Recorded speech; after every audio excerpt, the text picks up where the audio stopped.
empecé a leerlo y me sorprendió el primer capítulo, porque me acuerdo que hace tiempo vi en un programa, no me acuerdo cómo se llama, creo que Alienígenas Ancestrales, donde Ajá. dicen que, bueno, lo que vemos ahí de Ezequiel, que habla del carro de fuego y todo eso, que realmente es que era un ovni, es su idea, ¿no? Y muchas de las citas de los primeros capítulos, ellos hacen alusión de que eran extraterrestres. Y entonces está muy interesante, pero pues bueno, sabemos que no es así. Sin embargo, así como que de pronto me imagino que la gente que no conoce de la palabra puede confundirse, pero bueno, esa parte me parece interesante, pero bueno, no, ya sé que no es, ¿no? Y bueno, y desconocen pues a Dios, al Señor, y pues entonces no creen en lo sobrenatural de Dios, por supuesto. Pero sí, me parece interesante los primeros capítulos que leí. Sí, bueno, es que justamente esa profecía es una de las más misteriosas o de las visiones más extrañas de los profetas. Y la verdad es que es tan compleja, está tan llena de detalles asombrosos que da lugar a muchas interpretaciones muy diversas. Entonces, pero Mm, sí, ciertamente es una de las primeras visiones de Ezequiel que más llama la atención y que ha generado muchas interpretaciones muy interesantes. Bueno, pues no vamos a poder entrar en esa profecía porque nos daría para toda la clase, entonces necesitamos tener una panorámica del del profeta libro. Ezequiel, sí, entonces tal vez yo después haga algún estudio sobre ese tema y ya le avisaré para que lo pueda ver. Ok. Pues vamos entonces a redimir el tiempo y vamos a empezar a hablar acerca del profeta Ezequiel. He titulado este estudio Ezequiel, un profeta visionario. Entonces, pues ya mencionaron acertadamente que Ezequiel, que viene del hebreo Yehezkel, significa Dios fortalecerá. En cuanto al origen, bueno, el mismo libro lo menciona en 1:3, que Ezequiel es hijo de Buzi y Ujú. Ezequiel era sacerdote. Ahora aquí tenemos un dato y es que nació probablemente entre 610 y 605 antes de Cristo, ya que Flavio Josefo señala que el profeta era aún niño cuando fue deportado a Babilonia en el año 597 antes de Cristo. Otro dato también es que Ezequiel fue casado y enviudó, pero no se sabe Mm, si tuvo hijos. Esto lo tenemos ahí en el capítulo 24. Entonces, bueno, son algunos datos aproximados, no son exactos sobre su nacimiento, es una suposición a partir de este comentario que hace Flavio Josefo. En cuanto a su ujú. ministerio, se dice que se desarrolló entre los años 593 a 557 AC en Babilonia, entre los judíos desterrados. Entonces, yo por ahí escuchaba que decían, uno de ustedes que se había ido hasta el año 530 y tantos. Bueno, pues no lo sabemos, no podemos asegurar exactamente en qué año terminó su ministerio, pero lo cierto Ujú. es que sí, sin duda fue extenso, ¿no? Sí, El tiempo que este profeta, digamos, desarrolló su trabajo.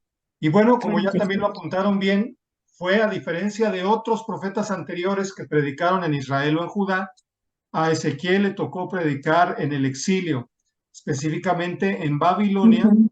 entre sus hermanos que estaban como él desterrados. Entonces recordemos que Judá había sido invadida por Babilonia, Ujú. lo sería en 3 ocasiones, y bueno, él fue llevado al cautiverio junto con muchos otros judíos. Sí.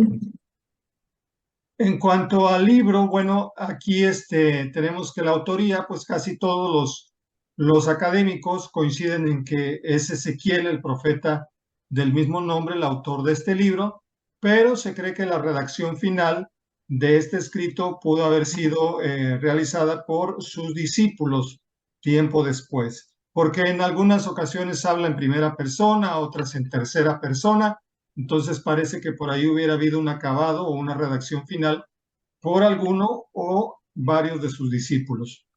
En Ujú, cuanto al número de capítulos, son 48, lo cual pues ujú, nos muestra que es un libro extenso. sí, Y aquí tenemos un bosquejo mínimo, digamos muy básico, que nos puede servir como orientación en la lectura. En primer lugar, tenemos el llamamiento del profeta en los capítulos 1 ujú, al 3. Después, número 2, predicación hasta la caída de Jerusalén en capítulos 4 al 24. En tercer lugar, tenemos mensajes contra las naciones, que aquí va del capítulo 25 al 32. Luego, en cuarto lugar, tenemos promesas de salvación en los capítulos 33 al 39. Y en quinto lugar, la Jerusalén del futuro, capítulos ujú, 40 al sí, 48. Ujú. Bien, ahora podemos pasar a lo que es el llamado de Ezequiel, porque si recuerdan, nos hemos detenido también con los profetas anteriores a reflexionar un poco en cómo fueron esos llamados, porque cada uno de ellos fue distinto, ¿no? Lo cual nos sí, muestra que Dios no llama aún a sus profetas, no los llamó de la misma manera. Cada uno tuvo visiones diferentes, escuchó palabras también distintas y desde luego el contenido de los mensajes que Dios les dio, pues fueron muy distintos en cada caso, ¿no? Entonces, por ejemplo, en Ezequiel, pues aproximadamente lo ubicamos en el año 593 antes de Cristo su llamado. Él estaba, según lo que nos empieza a narrar en el capítulo 1, junto al río Quebar, que es un canal ujú, del Éufrates, y ahí tuvo una visión gloriosa de Dios. Ahora, ahí también en el capítulo 1, Ezequiel menciona en el año 30, pero no dice 30 con respecto a quién. Entonces hay algunos comentaristas que han sugerido la idea de que probablemente se refería a su edad, que él tuviera 30 ujú, años cuando empezó a predicar. Es posible, pero no podemos asegurarlo, tal vez era más joven. Pero bueno, lo dejo ahí simplemente como una interrogación. Sí. Entonces, eso en cuanto a la fecha y el lugar. Después lo que vamos a ver es que Dios le encomendó predicar a un pueblo rebelde, pero no era una nación pagana, sino era nada menos que los hijos de Israel en el exilio. sí, Ese era el pueblo rebelde al que principalmente le iba a predicar. Como vimos, también hay profecías para otras naciones, pero principalmente se va a enfocar a predicarle a sus compatriotas. Luego, en tercer lugar, tenemos que una experiencia ahí muy extraña, en donde dice que el profeta se tragó un rollo, ¿sí? El ujú, rollo de la profecía, y después fue llevado a Tel Aviv, en Babilonia, y se le anunció que quedaría mudo. Todo esto lo podemos leer ahí en el capítulo 3. tres, Entonces, pues no sabemos en qué circunstancias se dio esta experiencia, si fue una visión en la cual él se vio tragándose este libro, o fue algo que literalmente hizo, ¿no? Se puso a ujú, comerse un papel o algo así. Entonces, no lo sabemos, pero bueno, no deja de ser extraño y llamativo el hecho de que de esta manera, digamos que él se estaba apropiando de las palabras que Dios le estaba dando. ¿Ok? Y luego también llama nuestra atención cuando dice que fue llevado a este lugar, a Tel Aviv, que no hay que confundir con otra ciudad homónima que se encuentra en Israel. Esta ajá, es otra que se localiza en Babilonia. Y bueno, pareciera, si lo tomamos como un fenómeno físico, que se hubiera tratado de como un arrebato o una teletransportación, digamos, en la ujú, cual el profeta habría sido llevado sí, a ese lugar en específico. Y también sí, llama nuestra atención que se le anunció que quedaría mudo, ¿no? Cosa extraña, porque un profeta precisamente lo que tiene que hacer es usar la palabra, su boca, su voz, para comunicar los mensajes divinos. Pero en este caso a él se le dijo que por un tiempo quedaría mudo y sería también una de las señales de su llamado. Entonces, no sé si aquí tengan alguna duda, algún comentario. Bueno, nada más de que como el pueblo de Israel era obstinado y era rebelde, Dios le dice que lo va a hacer a él tan fuerte como el diamante. Y que si ellos son obstinados o son rebeldes, que Dios le va a hacer con Ezequiel que él también sea persistente, que no se dé por vencido fácilmente, a pesar de cómo son ellos, ¿no? Y que eso le iba a ayudar. Bueno, Yo creo que, sí, yo creo que adelante. perdón, yo creo que su tenacidad Ujú. fue también valorada, ¿no? En ese sentido, porque a pesar de que estaban en el cautiverio, pues Dios llama a su pueblo aún desde las ruinas o de los despojos o de la esclavitud, ¿no? Y trata de enmendar su situación, de hacerles entender que son un pueblo rebelde, que por esa situación están en esa condición, pero al final habla de restaurarles, de salvarles, de sacarlos de esa ruina, ¿no? Y eso es la voz del profeta, ¿no? La que Dios envía precisamente para hacerles ver a ellos que Él no se ha olvidado de ellos, a pesar de las circunstancias en las que estaban. Sí, sí, es correcto. Bueno, miren, aquí vamos a mencionar algunos detalles interesantes sobre el llamado de Ezequiel. Ajá. Eh, Fíjense, por ejemplo, se le ordenó representar sus profecías de algunas maneras muy extrañas. Por ejemplo, en el capítulo 4 se menciona o Dios le dice que haga una maqueta con soldaditos y que de esa manera va a Mm, representar lo que iba a ser la invasión de los babilonios sí, sí. contra Judá. Entonces es curioso, ¿no? Imagínate un profeta ahí jugando a los soldaditos, como que sería algo extraño, pero ese era el tipo de cosas con las que a veces sorprendían estos hombres, ¿no? Por Ujú, ejemplo, también se le ordena acostarse de lado más de un ujú. año. Durante muchos días se iba a tener que acostar, me parece que iba a comenzar por el lado izquierdo y después, Sí. terminando ese tiempo, que era más de un año, se iba a tener que acostar por el del lado derecho por poco más de un mes. Entonces, eran Sí, esas cosas, repito, tan extrañas que servían como señales y reforzaban de alguna manera los mensajes proféticos que ellos comunicaban. El siguiente, por ejemplo, no deja de ser más desconcertante, ¿no? Que también se le Sí. ordena comer tortas cocidas sobre estiércol.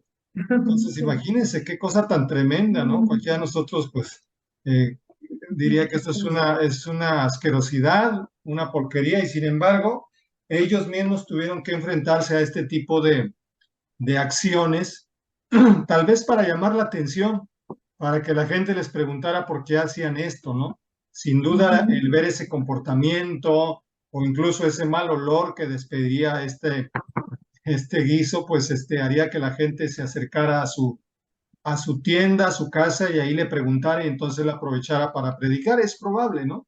Pero son de esas cosas Sí. raras que registran estos profetas. Otra de estas eh, cosas extrañas que hizo Ezequiel fue raparse la cabeza y la barba y esparcir los pelos por la ciudad. Ah, Entonces, sí, es cierto. también, o sea, cuando las leemos, si no las vemos en el contexto o cuál era el mensaje que estaban ellos apuntalando, pues desde luego nos pueden parecer cosas de locos, ¿no? Y no por nada los mismos judíos consideraban a los profetas como locos, ¿no? Había una palabra hebrea, meshuga, que era la que ellos usaban para referirse a un loco, a un demente, y era el título que les daban muchas veces a los profetas por este tipo de comportamientos. fíjese que hay en varias ocasiones aquí en el pueblo, por la situación que vivíamos del campo, había personas que guisaban su comida con estiércol, pero bueno, no la ponían tal vez encima de, ¿verdad? No sé cómo preparaba ahí su Sí, comida, pero es que era como para quemar, para que ajá, sacara de hecho calor. es conocido como muñiga, así se conoce cuando ya el estiércol o la popó de la vaca se seca y queda una plasta así, ¿no? Como redonda y se seca. Y esa la utilizaba la gente para calentar, ya sea fuego o calentar su comida. había gente que no podía o no tenía leña y lo hacían de esa manera, aunque ponían un comal o ponían sus ollas de barro y calentaban su comida y guisaban así.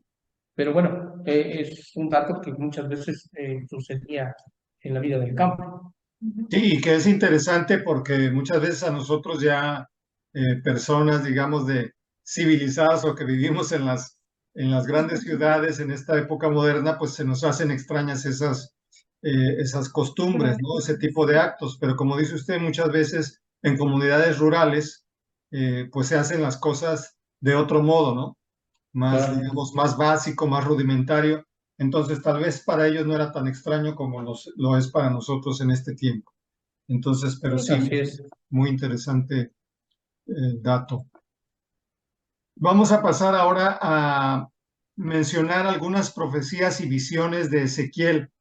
No son todas porque tiene muchísimas, pero aquí digamos que me voy a referir a las principales y las cuales comunican muchos mensajes muy tremendos. Bueno, la primera pues es la que ya mencionábamos, el carro de Dios, en los Ujú, capítulos 1 y 10, que es esa visión de la gloria de Dios. Los judíos la llaman la Merkabah, es decir, el carruaje, que es aquel que pues transmite conocimientos acerca del cielo y del futuro. Entonces, bueno, pues es esa visión que tiene Ezequiel del carro de Dios, que después va a decir que es la gloria de Yahvé y que son los querubines, ¿no? También de Dios. sí. Entonces, bueno, pero esa es una de las visiones más impresionantes del libro del profeta. Después tenemos en el capítulo 16 la parábola de la esposa infiel, de la cual vamos a hablar ahorita en unos momentos. Entonces, ahorita sigo leyendo esta lista. Después, en tercer lugar, tenemos también ahí la visión de las dos hermanas en el capítulo 23, que trata justamente sobre Israel y Judá. En cuarto lugar, tenemos también otra visión muy importante, que es la del rey de Tiro en el capítulo 28, que es un pasaje que se ha usado para referirse a Lucifer, al diablo, ¿no? Porque Mm, habla de ese sí.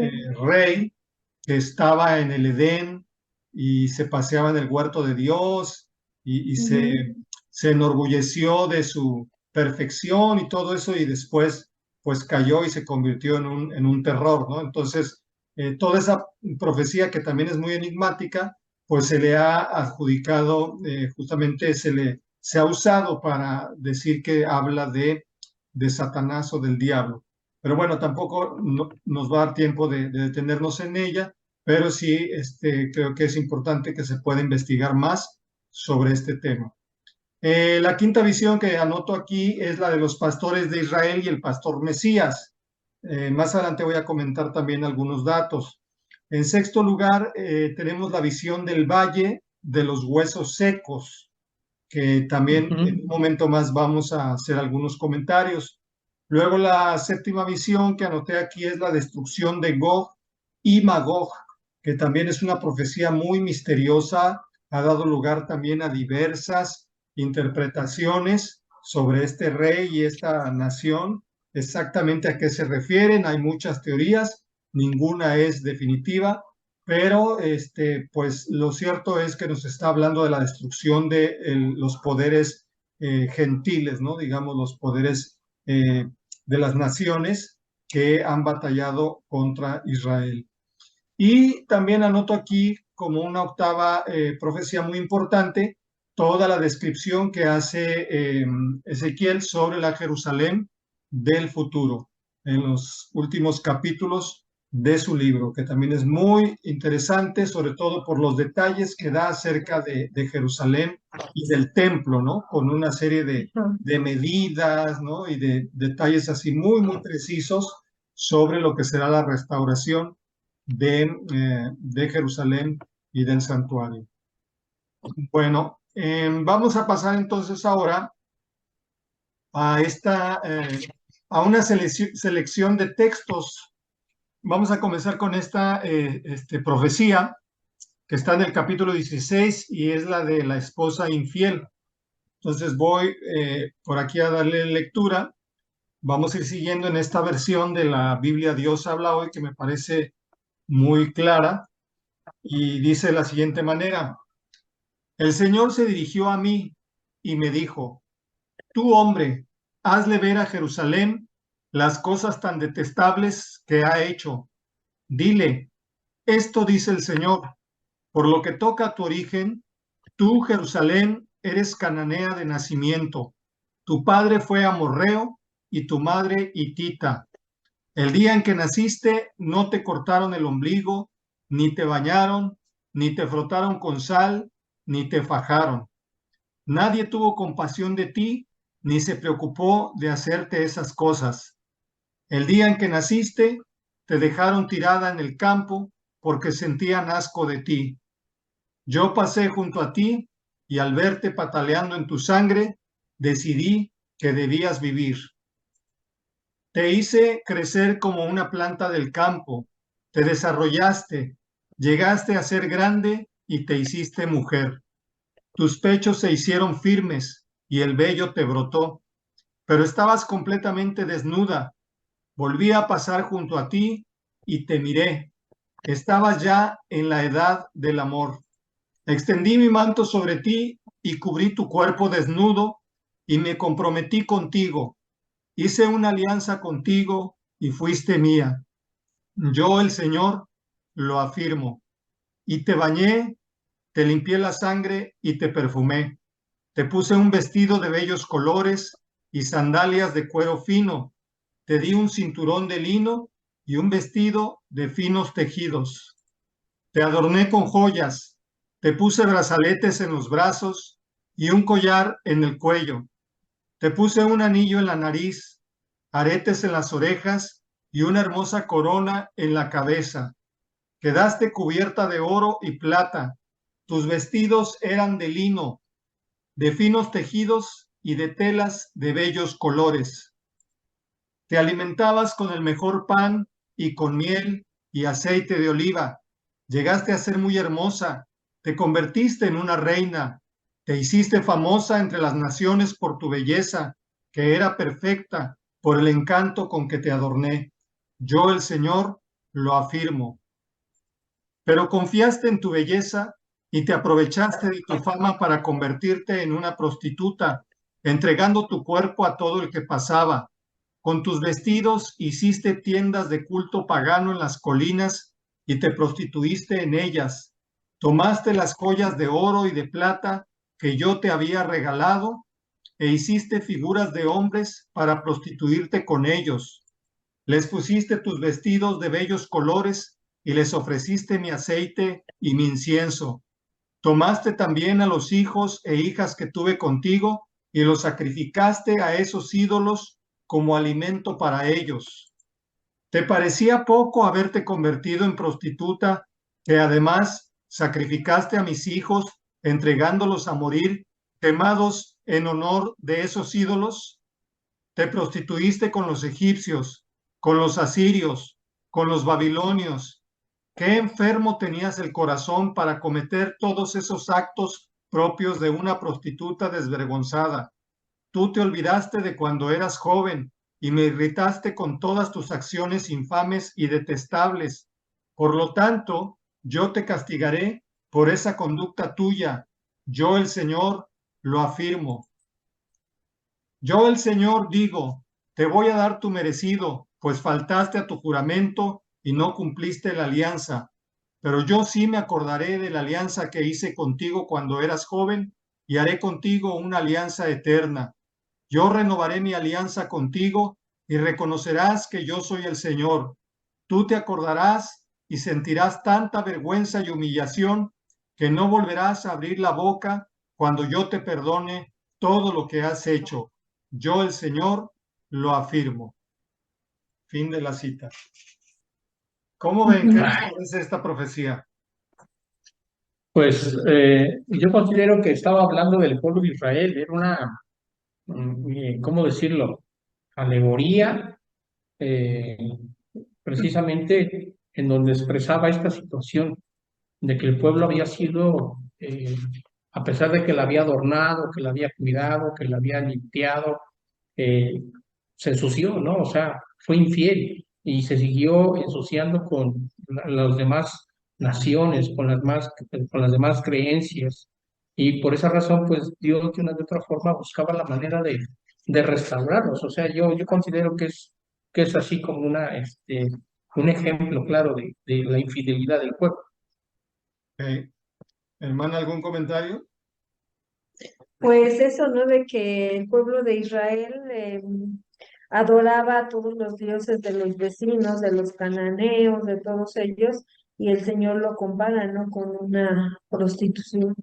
Entonces, también veíamos con Jeremías, ¿no? Que el lenguaje que el Señor usaba para reprenderlos era también eso, ¿no? Entonces, esa parte me parece, bueno, de alguna forma parecida. También en algún momento le llama adúltera a Israel, ¿no? Porque pues están con otros dioses. Y bueno, creo que es lo más importante.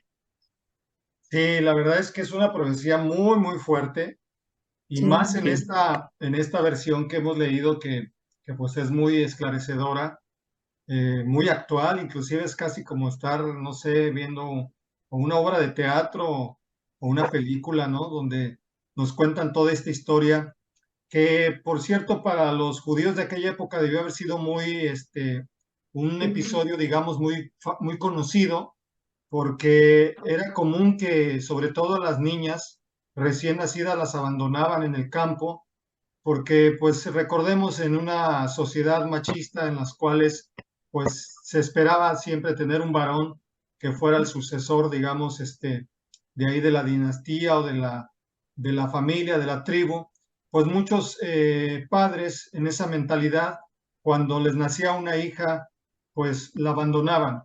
Entonces parece que estuviera describiendo un episodio que era común en aquellas épocas y lugares, ¿no? En todos Sí. los pueblos de Medio Oriente, ¿no? De esa época. Y bueno, pues muchas veces las recogían a estas niñas, las criaban, y no era raro que con el paso del tiempo, cuando ya se convertían en mujeres, pues las tomaban por esposas, ¿no? Tal vez el mismo patriarca, el mismo hombre que la había rescatado, que la había criado, después, aun cuando le llevara 20 o 30 años de edad, que fuera mayor que ella, pues la tomaba, ¿no? Como una esposa o como una concubina. Entonces, pues usando justamente ese tipo de episodios que eran comunes en el Medio Oriente de esa época, pues el profeta usa también esa historia para representar lo que es la infidelidad del pueblo de Israel, ¿no? De cómo también fue criado por Dios, fue rescatado, y cuando ya estaba en la edad de la belleza, ¿no? Se había desarrollado, que por cierto, aquí también vean cómo se describe las bendiciones de Dios por medio del atuendo de esta mujer, ¿no? Los aretes, el peinado, los perfumes, la ropa, todo lo que lleva, que muchas veces, por cierto, muchos cristianos legalistas satanizan todo el adorno de la mujer y dicen que es pecado, que eso no es de Dios. Y aquí justamente se está usando todo ese atavío de una mujer muy, muy hermosa, muy adornada, para representar las bendiciones que Dios le había dado a Israel.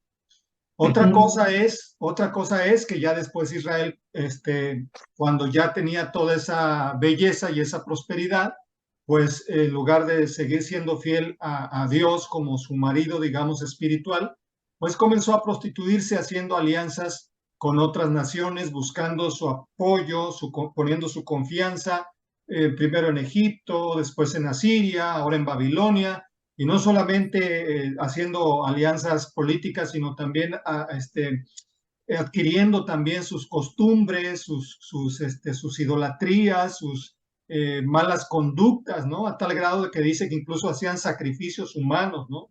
Así como lo Ujú. hacían las naciones paganas, también los judíos empezaron a emularlas y a hacer este tipo de sacrificios. Entonces, obviamente, pues aquí la reprobación de parte de Dios por medio del profeta es tremenda, ¿no?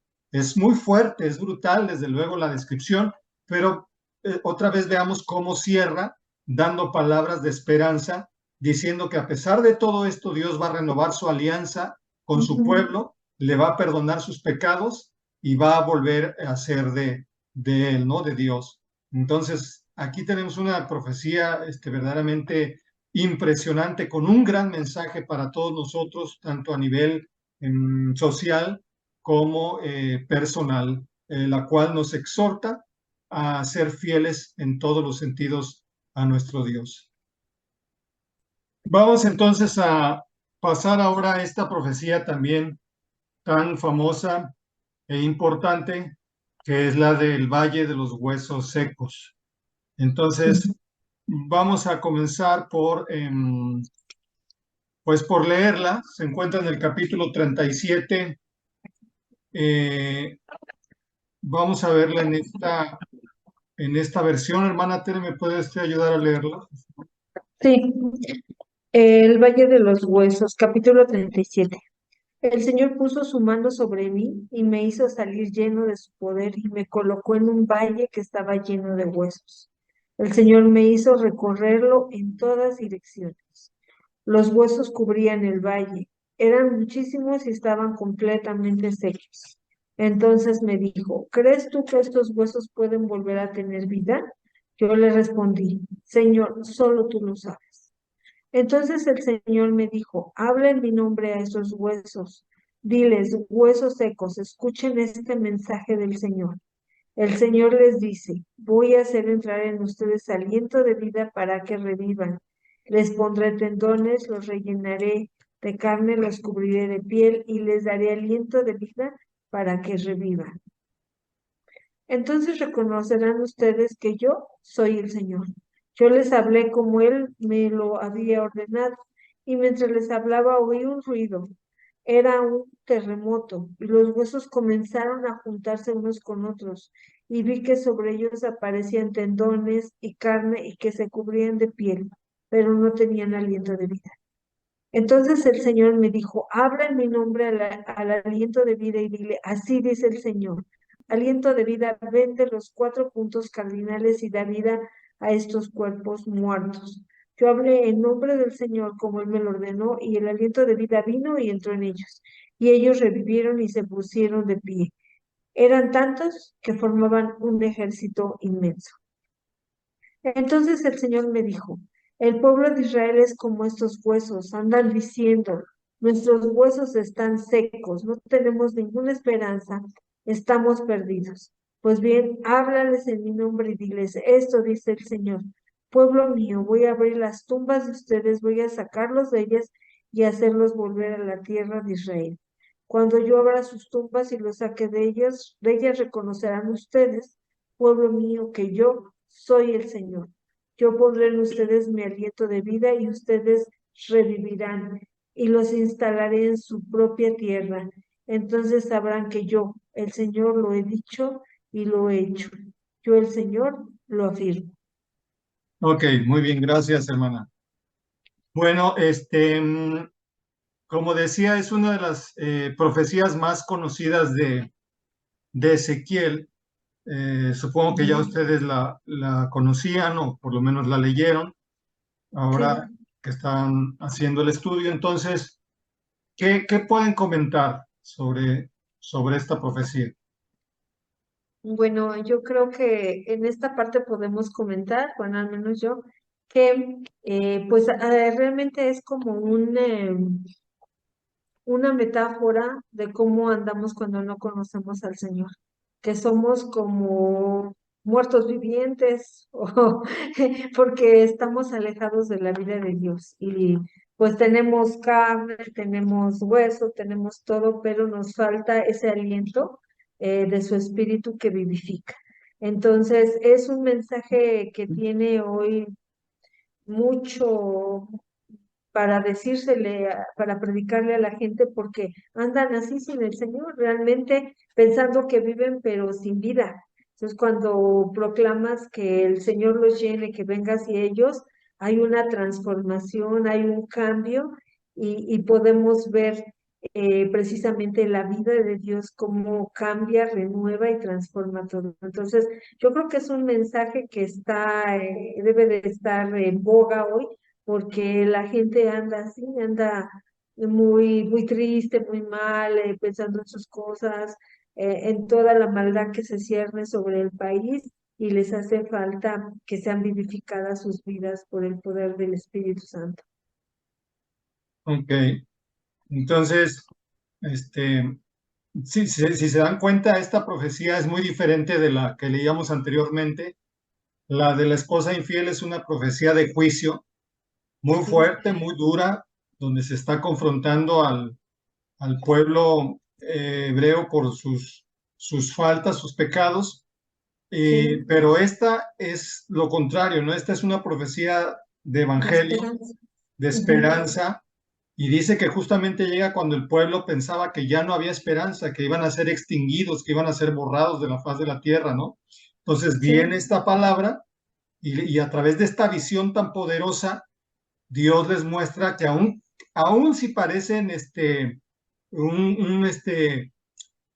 pues una multitud de cadáveres, de huesos secos, lo cual nos da a entender que eran ya de mucho tiempo, ya que estaban ahí muertos, no eran recién muertos, sino que ya huesos secos da ujú, la idea de que ya tenían ahí mucho tiempo abandonados, muy probablemente en el campo de batalla.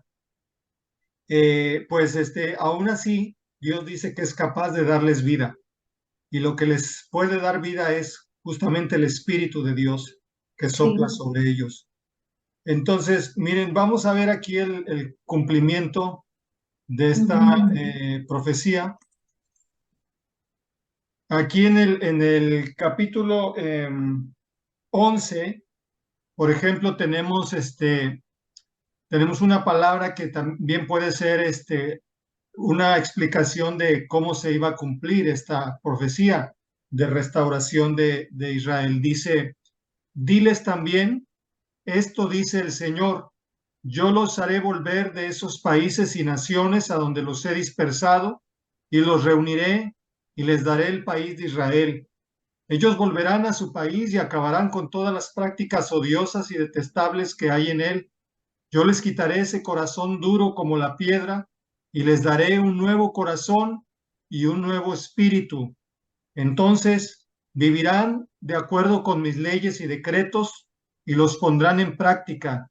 Ellos serán mi pueblo y yo seré su Dios. oh Dios.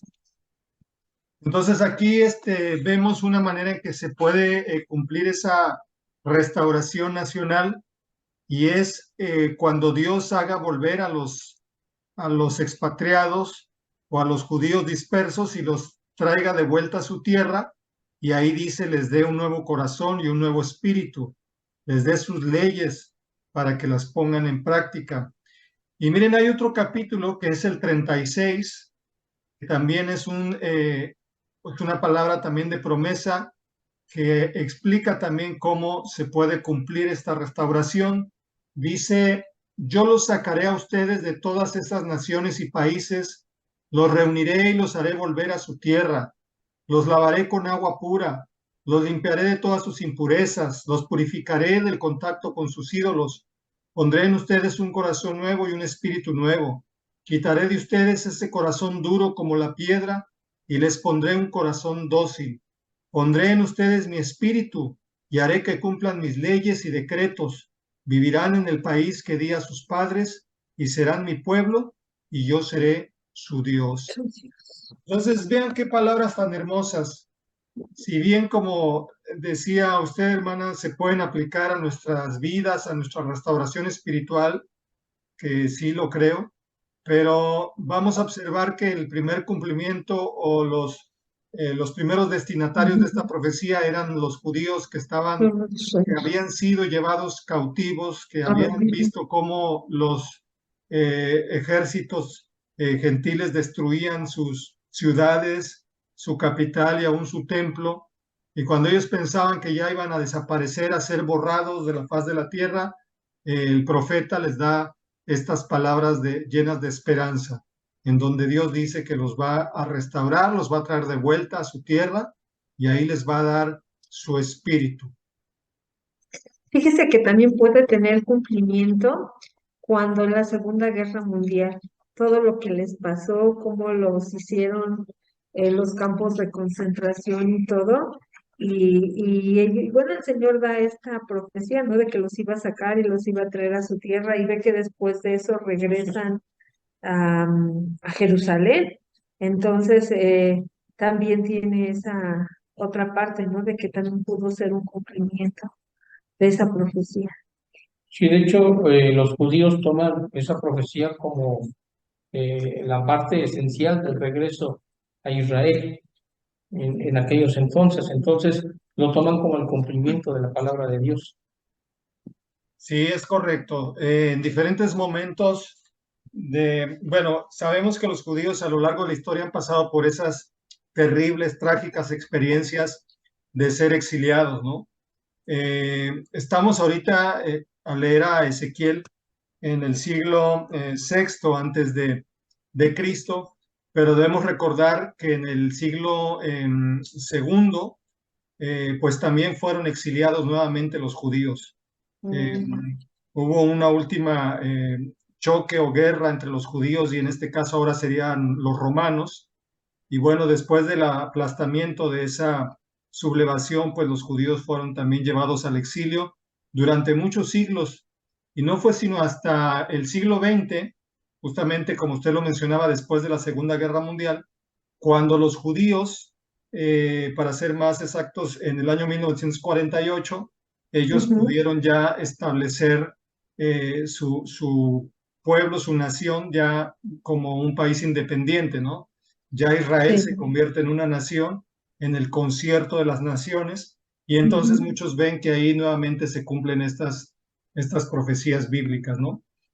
Pero bueno, miren, yo sí. quiero también verlo de esta manera. Em, Hablar de este tema tan importante en los profetas, lo veíamos en Jeremías y ahora Ujú, aparece nuevamente en Ezequiel, ujú, y es el tema de la nueva alianza, porque si bien como lo hemos dicho, los judíos han interpretado todas estas profecías en esas experiencias tan dramáticas que han vivido a lo largo de su historia, también tenemos la interpretación que los cristianos le darían a estas profecías. Pero vamos a leerlo primero vamos a leer esta descripción que tenemos en el capítulo 34 de Ezequiel. Este, a ver, hermano Lucio, si me ayuda con esta lectura. Sí, cómo no. La nueva alianza, capítulo 34. Yo, el Señor, digo, yo mismo voy a encargarme del cuidado de mi rebaño. Yo mismo seré el pastor de mis ovejas. Yo mismo las llevaré a descansar. Yo, el Señor, lo afirmo. Buscaré a las ovejas perdidas. Traeré a la extraviada. Vendaré a las que tengan alguna pata rota. Ayudaré a las débiles de- y cuidaré a las gordas y fuertes. Yo las cuidaré como es debido. Voy a hacer que vuelva mi siervo David y lo pondré como único pastor y él las cuidará. Él será su pastor. Yo, el Señor, seré su Dios y mi siervo David será su jefe. Yo, el Señor, he hablado. Voy a hacer una alianza con ellos para asegurarles una vida tranquila. Haré desaparecer a las fieras del país para que mis ovejas puedan vivir tranquilas en campo abierto y dormir en los bosques. Bueno, gracias. Entonces, miren, aquí tenemos esta profecía que nos habla específicamente de una nueva alianza que Dios va a hacer con su pueblo, ¿no? En la cual ujú, vemos varios detalles ahí muy interesantes y los voy a presentar aquí a continuación. Ya tomando en cuenta todas estas profecías que hemos leído de restauración, ¿cuáles son, digamos, los elementos principales que nos muestran? Bueno, miren, aquí tenemos, yo he puesto aquí eh, cinco características o rasgos que conforman esta restauración de parte de Dios. El primero es el retorno del exilio. En segundo lugar, que el Espíritu de Dios estará en los corazones de sus hijos. Número tres, se habla también de la reagrupación de las ovejas perdidas. Número cuatro, se habla o se profetiza sobre un pastor Mesías. Y número cinco, también se anuncia el establecimiento de una nueva alianza. Entonces, digamos que esos serían los componentes de ese plan de restauración.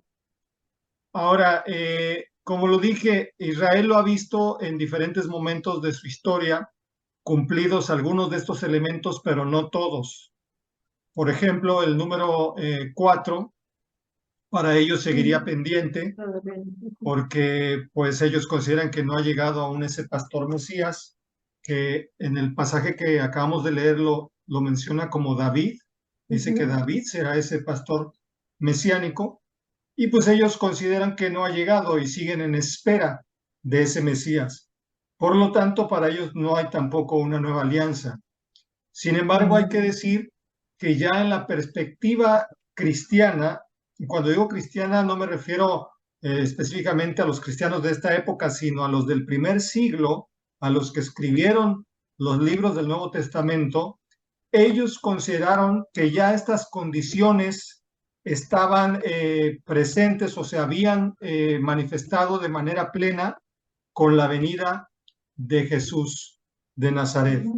Entonces, la interpretación ya le va a dar que le van a dar los autores cristianos es que en Jesús se cumple todo esto que el pueblo de Israel ha estado esperando.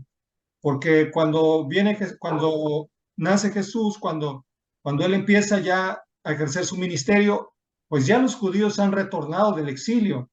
Recordemos que fue en el mismo siglo VI cuando empezaron a regresar, antes de Cristo, cuando empezaron a regresar los judíos a Israel. Y en los siguientes siglos retornarían muchos más. Entonces, en el tiempo de Jesús ya se ha cumplido el primer elemento, que es el retorno del exilio. El Espíritu de Dios en los corazones de los hombres se cumple el día del Pentecostés, cuando es derramado el Espíritu Santo sobre los creyentes, y precisamente Pedro dice que se ha cumplido la profecía de Joel. Entonces también este segundo elemento estaría ya cumplido con la venida de Cristo. La reagrupación de las ovejas perdidas también. Recordemos que Jesús dijo que había venido primeramente a reunir a las ovejas perdidas de Israel, pero también habló de otro redil, de otro rebaño y de otras ovejas que también traería a este gran rebaño que entonces sería universal. Entonces también en Jesús estaría esta reagrupación o reunión de todas las ovejas, ¿no? Y él mismo, número 4, se va a presentar como el buen pastor, como el pastor de estas ovejas, ¿no? En el Evangelio de San Juan vemos a Jesús diciendo: yo soy el buen pastor que da su vida por las ovejas. Y recordemos que también dicen los evangelios que cuando Jesús entró a Jerusalén, lo aclamaban diciendo: Hosana, bendito el que viene en el nombre de David, ¿verdad? Hosana en las alturas. Entonces, ahí nuevamente se ve a Jesús como ese pastor mesiánico, específicamente como el descendiente de la línea davídica que cumple esa profecía. Y número 5, la nueva alianza. Jesús mismo dice que establece un pacto, un nuevo pacto con todos los creyentes, ¿no? Y ahí deja también como señales visibles, externas, la Santa Cena, ¿no? La Eucaristía, cuando Él come el pan y toma el vino, y dice que ahí también con ese acto Él está dando o representando su donación de su cuerpo, de su carne, de su sangre, de su vida misma, en sacrificio por todos los hombres. Entonces, desde la perspectiva cristiana, todos estos elementos de la restauración se cumplen precisamente en la persona de Jesucristo. ¿Cómo ven?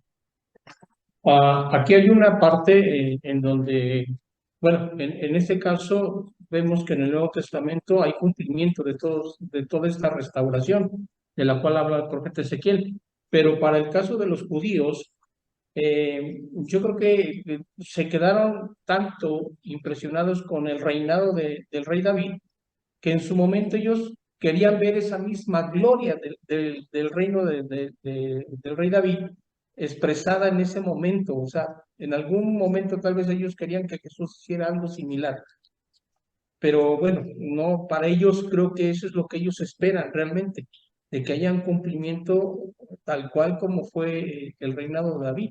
a pesar de que había problemas o dificultades aún para el rey David de poder reinar, pero al final de su reinado, pues la Biblia dice que fue un reinado favorable, con paz, y había mucha bendición de parte de Dios. Entonces yo creo que ellos esperan ese tipo de reinado, ¿no? Sí, bueno, solo haciendo una corrección, el clamor que hacían las multitudes cuando entra Jesús es Hosana al Hijo de David, El hijo de David. aquel que Ujú. viene en el nombre del Señor. Entonces, ellos sentían y consideraban que Jesús estaba cumpliendo esa profecía del descendiente de David que iba a venir a ser rey y pastor de las ovejas de Israel.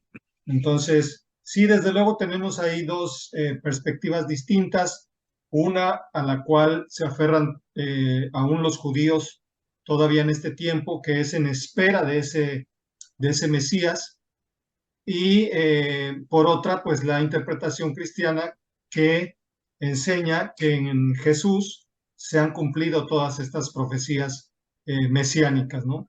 Entonces, bueno, pues Sí. tenemos entonces en Ezequiel un profeta también de la esperanza, un profeta mesiánico, desde luego, que tiene muchas, muchas enseñanzas que dejarnos, que enseñarnos. Y bueno, pues es una invitación, hermanos, para que leamos a los profetas, para que no porque sean extensos estos libros le saquemos la vuelta, ¿no? Y nos vayamos solamente con los libros más pequeños o breves, sino ya vemos cómo tienen muchas y muy profundas enseñanzas Ujú. en sus escritos.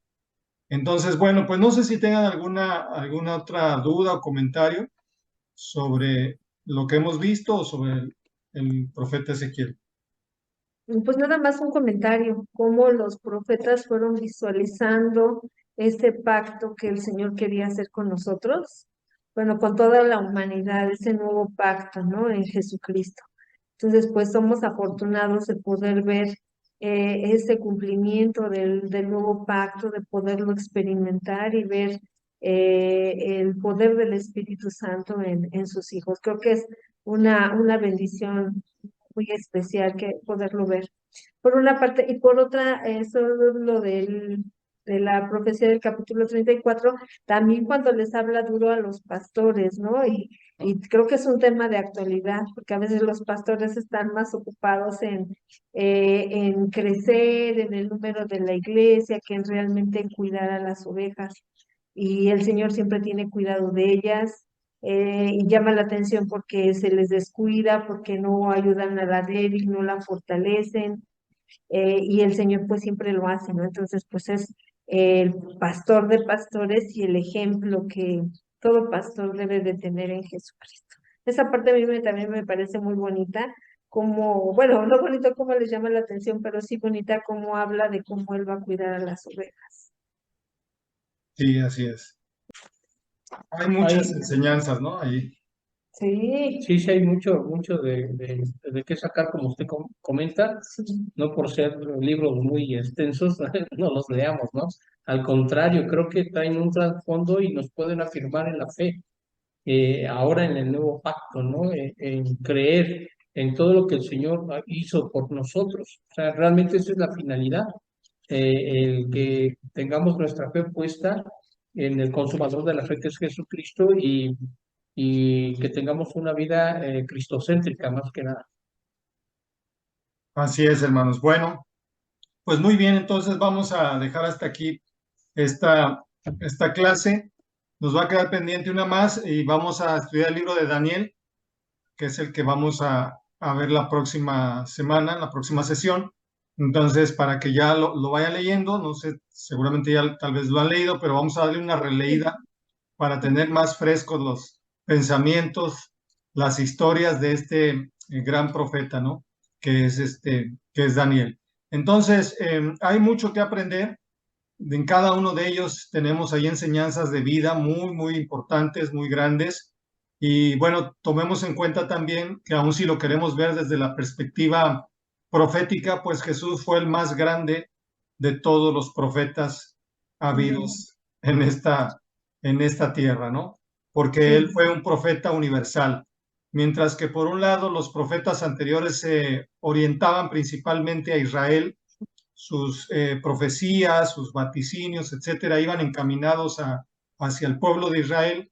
Pues en el caso de Jesús, estamos ya ante un profeta universal que viene a hablarnos a todos los pueblos, porque recordemos que esa es su encomienda al final a sus discípulos: vayan y prediquen el evangelio a toda criatura, ¿no? O vayan por todas las naciones, ¿no? Enseñando todo aquello que yo les he mandado. Entonces, estamos ante un profeta universal. Es cierto que si vemos desde un punto de vista, pues tal vez del desarrollo de la teología, sí podemos considerar que en el Antiguo Testamento todo se centraba en Israel, pero eso no significa que Dios solamente se interesara por este pueblo, sino que todo estaba encaminado a que llegara este Salvador universal que iba a mostrar que ese Dios creador, que ese Dios de amor, es un Dios que nos ama a todos los seres humanos. Y ahí tenemos ese gran versículo de Juan 3:16, que es ese versículo de la salvación